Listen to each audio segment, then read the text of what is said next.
Jamaah diajak bela supaya hartanya menjadi harta yang barokah, bukan ditindas, bukan diperas, bukan dibuat kalah-kalahan, bukan dipelokoto, bukan ditipu. Jamaah diajak bela supaya banyak jariahnya, hartanya menjadi harta barokah, kemudian banyak jariahnya. Berjamaah kita bela itu jangan dianggap itu manfaatnya untuk orang lain, itu untuk kita sendiri.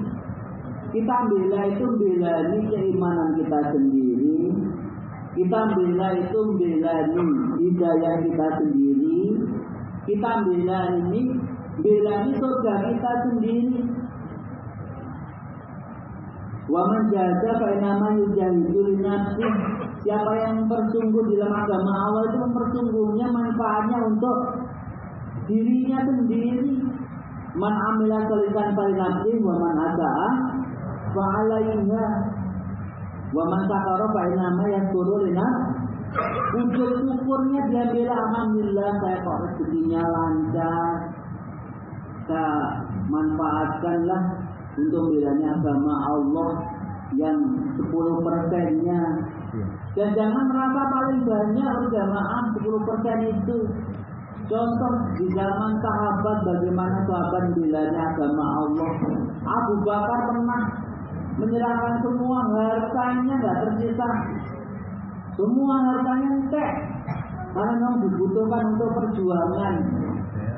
Sekarang habis nggak apa-apa, besok cari lagi, lain kali cari lagi. Abu Bakar usaha lagi, dagang lagi, kaya lagi. Tapi pernah suatu saat Abu Bakar itu menghabiskan semua hartanya untuk perjuangan, untuk pembelaan. Karena dia paham innallaha tara minal mu'minina anfusahum wa amwalahum bi anna lahumul jannah. Yang dibeli oleh Allah itu ya tenaganya, badannya, fisiknya, juga hartanya. Maka kalau bela jamaah itu ya dua-duanya, ya fisiknya ya hartanya. Jangan hartanya tok mentang-mentang kaya, kemudian fisiknya nggak pernah dihadirkan di dalam pembelaan. Nabi yang hartanya, sahabat ya hartanya, tapi ketika harus hadir ke medan perang ya berangkat perang. Bukan kamu sih yang perang, tak tangani, gue pakai. Begitu, enggak toh? Nabi perang berapa kali? 19 kali peperangan. Dalam riwayatnya 21 kali peperangan. Hampir setengah tahun sekali Nabi itu perang. Kalau 19 kali peperangan Nabi itu di Madinah itu cuma 10 tahun sama. 10 tahun perangnya 19 terus 21 kali, 21 kali. Setengah tahun sekali perang gitu. Umar bin Khattab pernah menyerahkan separuh hartanya. Abdurrahman bin Auf, saudagar kaya raya, orang paling kayanya, orang Madinah waktu itu, menyerahkan separuh hartanya. Jangan merasa kita ini sudah yang paling paling buahnya sendiri. Toh umpama hidup pun Bapak Ibu itu kemanfaatannya untuk diri kita sendiri. Bila ini surga kita sendiri, bukan orang lain. Kita ini belum berhasil, Bapak Ibu di jamaah, juara yang aslinya juara, pemenang yang betulnya seorang pemenang jamaah. Juara sejati itu kalau nanti kaki kita sudah nginjek tanah surga, itu baru juara sejati kita. Ketika seseorang, ya mohon maaf, ada seorang ustadz misalkan, selalu nasihatnya atau dakwahnya atau motivasinya masalah sedekah terus. Nah, uang, sedekah atas nama lipatan pahala 700 ila masya Allah. 700.000 unfik alaik, kalau kamu infak nanti pasti dibalas oleh Allah, dan seterusnya. Untuk zaman ini perlu dicurigai nih. Kenapa kok dakwahnya kok selalu itu? Apa dibalik itu? Modelnya atau apa sebenarnya motivasinya dia, motifnya seperti apa, apakah ini betul misalkan di belakangnya memang betul dia sedang membangun sebuah pondok, sebuah masjid.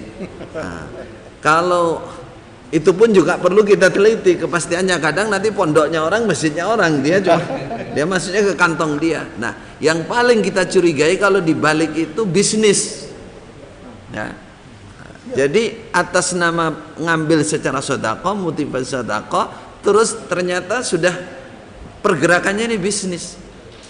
Tidak dijumpai, saya yang belajar ilmu belum pernah menjumpai sejak zaman Nabi atau Khulafaur Rasyidin terus motivasinya sedekah tapi dibalik itu bisnis. Nah ini kalau sudah bisnis ini sudah cenderung ini ada apa-apa nih pasti dibalik ini. Nah, ini intinya mengatasnamakan sedekah untuk memancing umat supaya semangat, supaya terhipnotis, karena umat Islam pasti senang surga, pasti senang pahala. Apalagi mereka mengeluarkan uang, uangnya tidak hilang, bahkan bertambah, pahalanya pasti. Lah ini dia. Ini yang paling mereka sukai.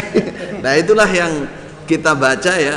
Ada beberapa ustadz, kita sudah tahu sendiri sekarang di beberapa tempat modusnya, motifnya seperti itu. Maka ini yang saya katakan tadi, kita umat Islam supaya lebih cerdas lagi, lebih teliti lagi meneliti hal yang seperti ini, ya, yang seperti ini, supaya sedekah kita, sedekah kita, niat baik kita bisa tersalurkan. Ini memang akhir zaman ya seperti ini. Banyak orang ya berkedok agama, memotivasi umat atas nama agama, tapi ujung-ujungnya masalah keduniaan. Ini mungkin secara lahir sedikit saya menyinggung, termasuk dari golongan Islam jamaah ini yang dulu ya kurang lebih motifnya seperti itu. Kalau Anda ingat ya, bagi saudara-saudara yang hijrah itu dulu itu masih di awal-awal itu ada penerobos khusus, penerobos pembelaan sampai ya temanya pembelaan. Pokoknya sampai kalau ada penerobos khusus ini kok pulang nggak bawa apa-apa, ini nggak sukses, nggak sukses. Kalau pulang bawa ayam, bawa piring, ada yang sedekah piring bareng ya pada zaman itu. Bawa apa itu sukses ini.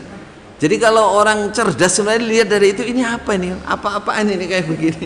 Ya. Kemudian iming-imingnya ya terus seperti tadi, sedekah itu dilipatkan, sedekah itu pasti diganti. Apalagi belakangan yang namanya tadi Pak Jenderal nyebut, yang mereka sebut isrun persenan, 10% itu malah berat lagi. Itu berat lagi artinya jamaahnya nggak bisa berkutik gitu, karena itu ijtihad imam dan itu perintah imam. Kamu sudah baiat kepada imam, kalau kamu tidak taat dengan ijtihad imam ini, berarti kamu tidak mendapatkan persaksian dari imam, nanti kamu tidak bisa masuk surga. Ini yang paling ditakut ini. Ini doktrin penyesatan umat, perbudakan kalau boleh saya katakan ya, pemerasan ya di sini ini atas nama agama, atas nama iming-iming surga tadi. Jadi kita berharap bagi umat Islam ya supaya lebih teliti dan lebih cerdas membaca kondisi saat ini. Inilah akhir zaman. Akhir zaman Rasulullah sudah mengatakan di zaman fitnah itu akan muncul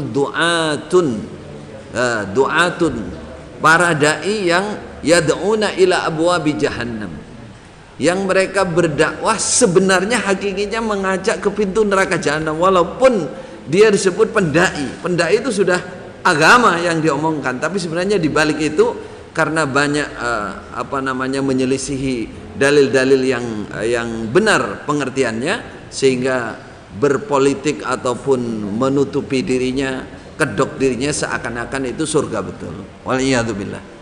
Nah,